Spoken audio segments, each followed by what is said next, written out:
possamos viver de modo a glorificar e exaltar o Senhor, demonstrando assim a nossa real gratidão. Continue, ó Deus, a nos abençoar, fale conosco durante este culto, nos edifique segundo a tua bondade, eu também pedimos em nome de Jesus. Amém. Eu convido você a abrir sua Bíblia, mais uma vez, agora no livro do Gênesis, no capítulo de número 45.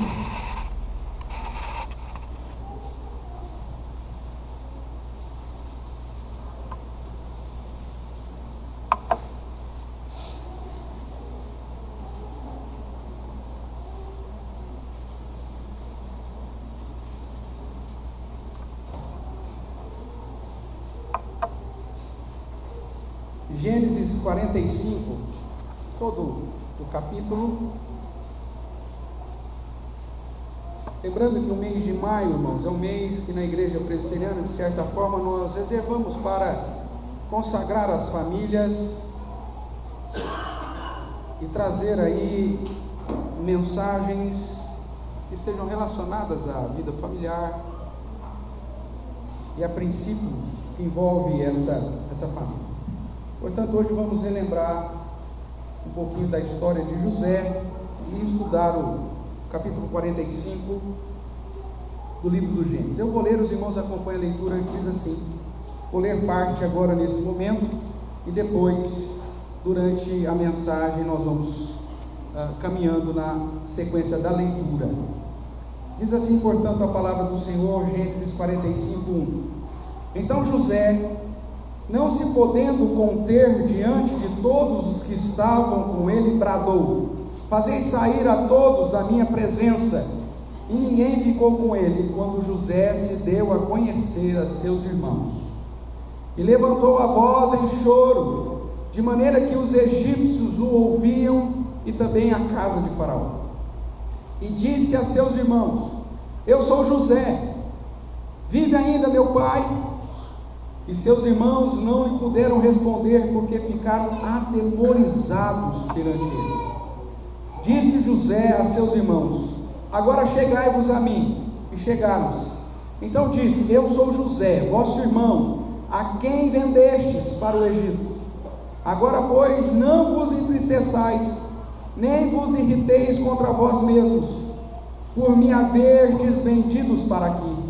Porque para a conservação da vida, Deus me enviou adiante de vós. Porque já houve 2 anos de fome na terra, e ainda restam 5 anos em que não haverá lavoura nem colheita. Deus me enviou adiante de vós para conservar a vossa sucessão na terra e para vos preservar a vida por um grande livramento. Assim, não fostes vós que me enviastes para cá, e sim Deus, que me pôs por pai de Faraó, e senhor de toda a sua casa. E como o povo da terra do Egito, desce a mim, não te demores. Habitarás na terra de Gozém, e estarás perto de mim, tu, teus filhos, os filhos de teus filhos, o teu rebanho, o teu gado, e tudo que tens. Aí te sustentarei, porque ainda haverá 5 anos de fome, para que não te empobreças, tu e tua casa e tudo que tens. Eis que vedes por vós mesmos, tendes visto, apressai-vos, e fazei descer meu pai para aqui. E lançando-se ao pescoço de Benjamim, seu irmão, chorou, e abraçado com ele, chorou também Benjamim. José beijou a todos os seus irmãos e chorou sobre eles. Depois, seus irmãos estudá-la. Clamamos que através da ação do teu Santo Espírito, o Senhor fale conosco, o Senhor nos edifique, que a tua palavra nos cure, que a tua palavra venha trazer renovo, venha trazer restauração de vida nesta noite, e que o Senhor me use apesar de mim mesmo, para a honra e glória do teu nome. É o que nós também lhe suplicamos, no nome de Jesus Cristo, nosso Senhor e Salvador. Amém. Se você conhece a história, sabe que ele foi alvo de ciúmes dos seus irmãos, foi alvo de tramas contra a sua vida, apanhou, foi vendido como escravo, chegando no Egito foi alvo de assédio, de mentiras, de injustiça, de constrangimentos, de sofrimentos, e isso anos a fio. E muitas vezes não consegue se livrar desse sentimento, é porque você não conhece a história de José. Você pode dizer que a sua vida foi difícil, mas como a desse moço certamente não foi. Você pode dizer que a vida familiar é complicada. Talvez você não se sinta amado pelos seus pais. Talvez o relacionamento conjugal não seja dos melhores. Talvez você não tenha amizade com os seus irmãos. Talvez você não sonhe. Nós vemos que este homem, através do seu temor e submissão a Deus, suportou todas as mazelas e vicissitudes da vida, justamente porque ele temia a Deus, justamente porque ele era obediente a Deus, justamente porque ele era submisso ao Senhor. Olhando um pouquinho para o contexto, para que a gente relembre, o registro da história de José do Egito, como ele ficou conhecido, toma grande parte do livro do Gênesis.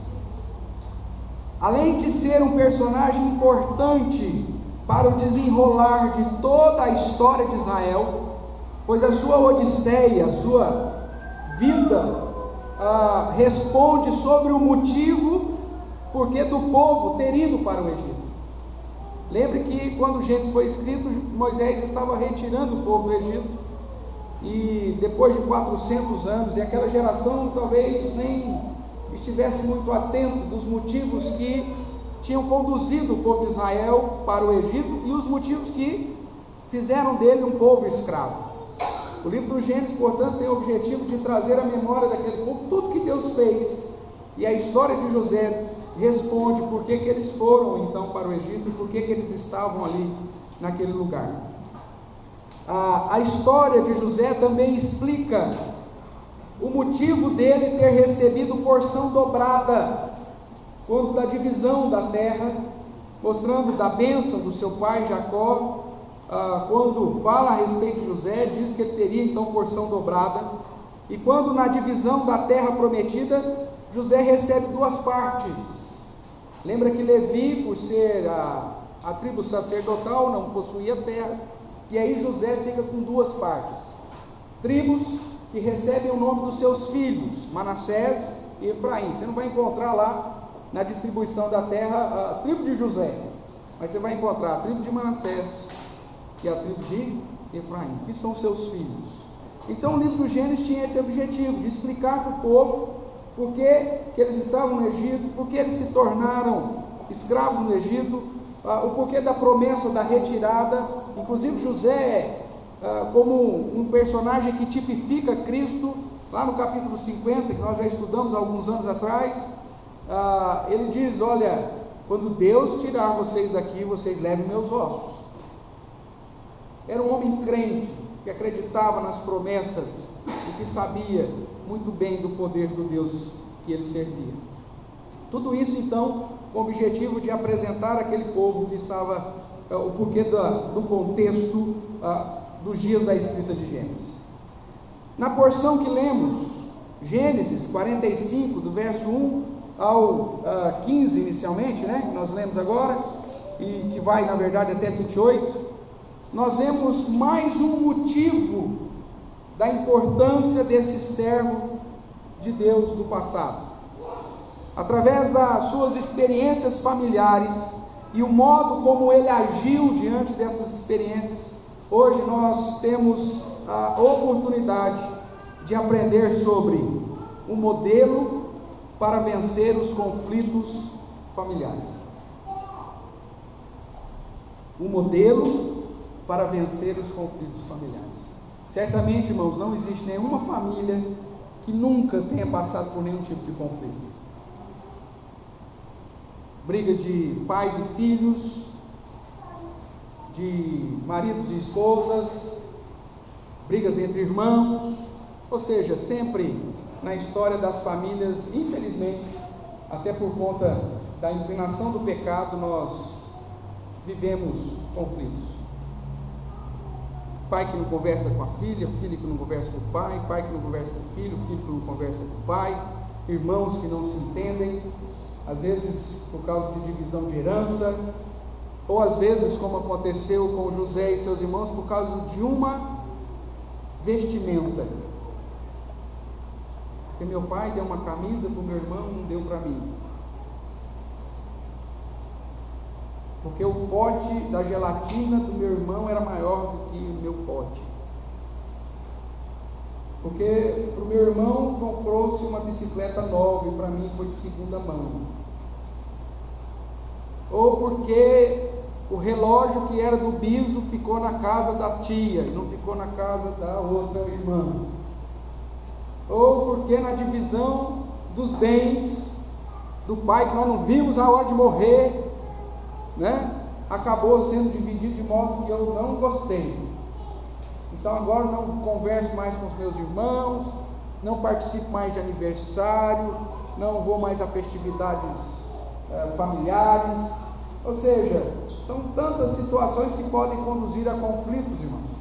E às vezes você, mesmo sendo crente, ou pelo menos dizendo ser crente, vive dentro de um contexto desse. Talvez não por sua culpa, talvez alguém da sua família não foi com a sua cara e diz: olha, eu não converso mais com você. Mas muitas vezes, até dentro de um contexto cristão, as pessoas não conseguem aplicar o perdão que receberam de Deus. E a vida de José serve, portanto, de modelo, serve para nos ensinar como vencer.